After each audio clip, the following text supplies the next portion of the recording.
Hola, mi nombre es Cristina y vamos a hablar sobre los conceptos básicos de la salud sexual. Yo voy a hablar sobre los roles de género y cómo estos influyen en nuestra salud sexual.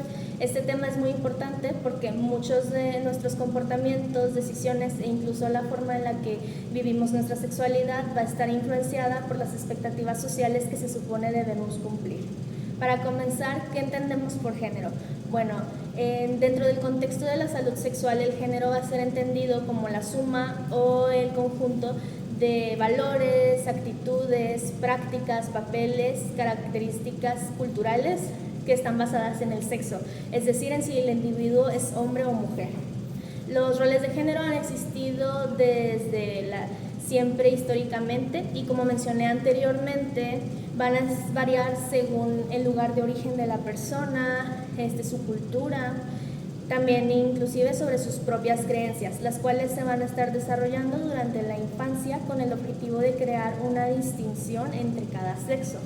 Y esto se va a lograr a través de diversos factores, como lo son los tipos de ropas que se les ponen, los juguetes, el tipo de trato, las actitudes, gestos, lenguaje, e inclusive en muchas ocasiones se les dice al niño cómo es que se supone debe actuar, o inclusive a veces qué vocaciones son las que podrá ejercer cuando sea mayor. Ahora, para ejemplificar esta diferencia de roles de género en una etapa más desarrollada, es decir, ya no precisamente durante la infancia, tenemos que los hombres son percibidos como seres más fuertes, tanto física como emocionalmente. Esto va unado al segundo punto, que es que se espera que no expresen emociones, y además socialmente se quiere que ellos muestren un interés muchísimo más marcado hacia la sexualidad, mientras que a las mujeres se les percibe como seres más débiles, delicados, con mayor control emocional y responsabilidad afectiva, y socialmente es esperado que las mujeres no hablen de forma libre sobre su sexualidad, ya que pueden ser juzgadas o mal vistas. Ahora, para ejemplificar de mejor forma los roles de género influyendo en nuestra salud sexual, tenemos varios ejemplos, como está la limitación de la comunicación, el crear relaciones que son desiguales, también la generación de culpa o vergüenza. También tenemos que hacen, ¿cómo se dice? Básicamente perjudican como la prevención en este caso, porque es mejor visto que hombres son los que se encargan de traer los preservativos que las mujeres. Finalmente, puedes mencionar que los roles de género son algo más importante de lo que creemos frente a nuestra salud sexual, y es importante hablarlo porque nos ayuda a generar relaciones que son más estables, libres y responsables. Yo soy Alondra y yo les voy a hablar sobre la definición del sexo. El sexo se refiere a los aspectos biológicos y genéticos que colocan a cada persona dentro de un continuo, donde en los extremos encontramos individuos reproductivamente complementarios, es decir, hombres y mujeres. Primero está la dimensión cromosómica. Dentro de nuestras células está nuestra información genética. Generalmente tener 2 cromosomas X da lugar al sexo femenino, y tener X y Y da lugar al sexo masculino. La madre siempre es quien aporta el cromosoma X, mientras que el padre puede aportar X o Y. Después viene la dimensión gonadal.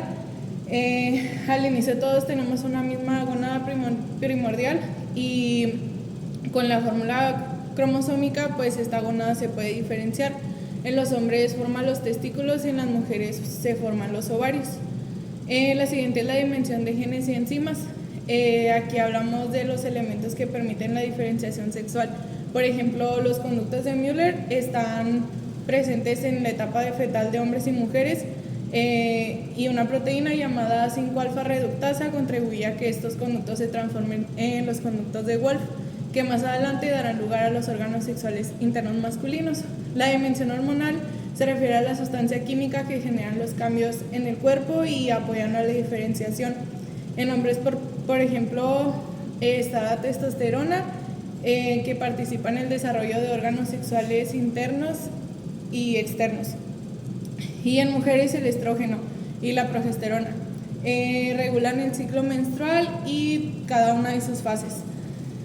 También existe la dimensión cerebral, Aquí encontramos algunas diferencias muy pequeñas en ciertas estructuras del cerebro entre hombres y mujeres conocidas como los disformismos cerebrales.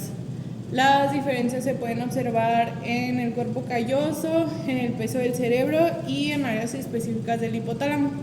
Otra dimensión es la de los órganos sexuales pélvicos internos, más conocidos como los ospis, que estos son los que no se pueden ver a simple vista.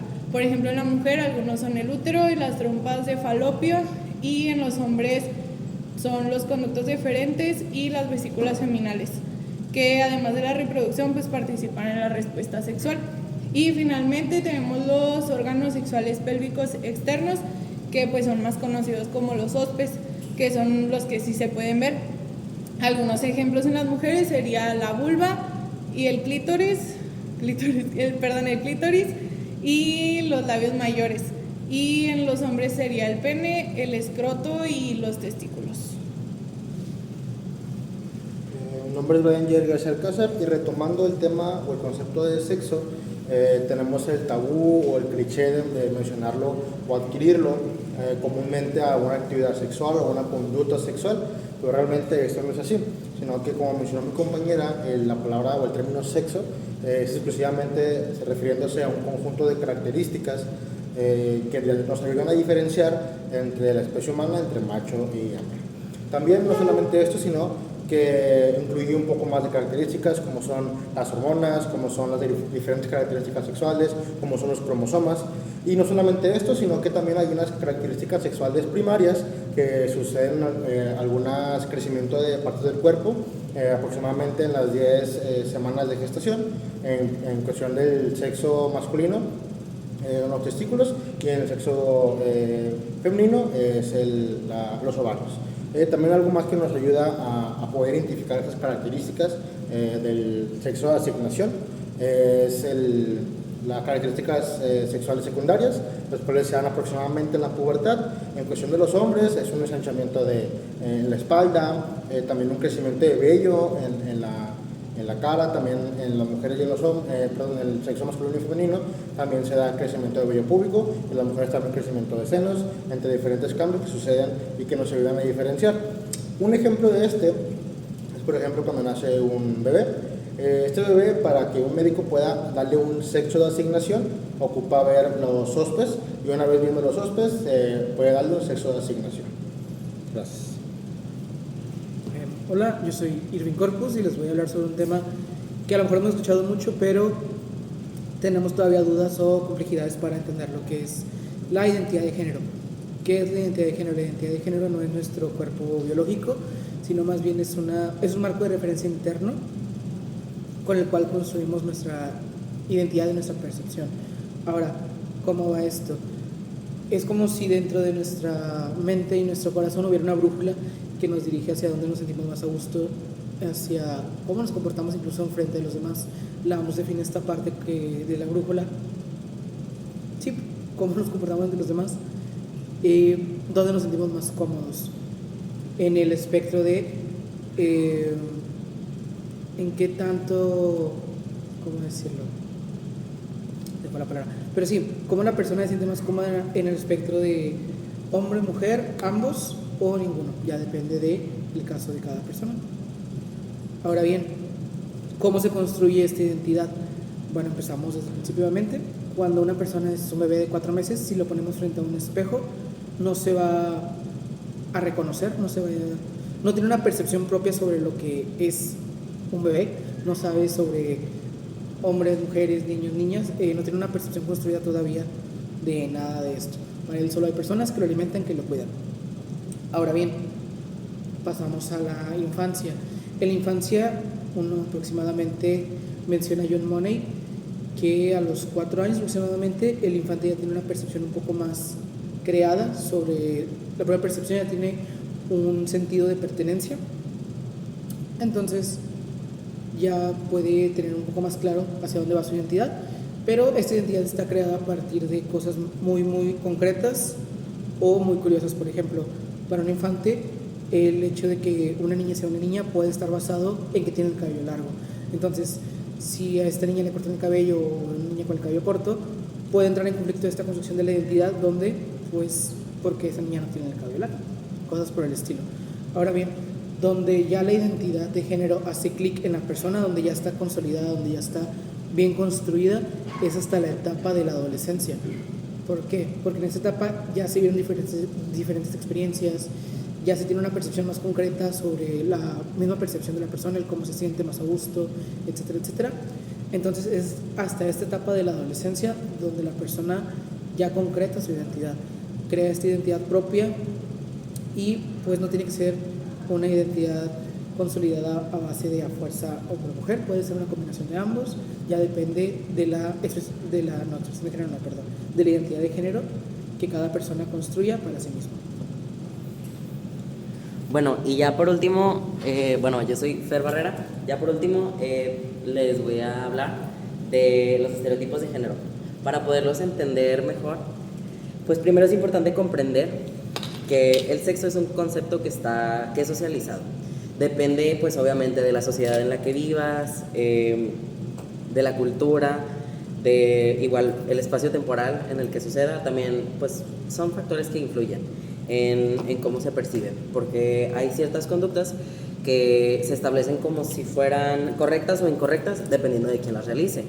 Por ejemplo, mejor más adelante doy los ejemplos. Y pues es muy importante tomar en cuenta la cultura, porque es quien determina si algo es correcto o incorrecto. Y a día de hoy pues se cree erróneamente que los estereotipos, más bien, que la conducta sexual humana de hombres y mujeres está determinada por la biología o porque así es la conducta y que como de manera natural las personas van a actuar de cierta manera dependiendo de su sexo. Sin embargo, pues esto no es así. Lo único que hace es pues limitar a las personas. Y es muy importante tomar esto en cuenta porque al estereotipar a las personas lo único que hacemos es limitarlas o encasillarlas. Y pues lo único que hace esto es puede llegar a incomodar a las personas, pero es importante tomar en cuenta que limita la capacidad de desarrollar la diversidad de lo que es la feminidad y la masculinidad, porque muchas veces como que se plantea como que son enemigos, como que están contrapuestos y o eres masculino o eres femenino, cuando muchas veces pues no es así. O sea, todas las personas tenemos pues como características masculinas, características femeninas. Pues es importante esto último que les comento, ¿no? Que el clasificar a las personas realmente no es algo que vaya a ser productivo para poder desarrollar pues nuestra vida sexual de manera adecuada. Y bueno, muchas gracias por su atención. Bye.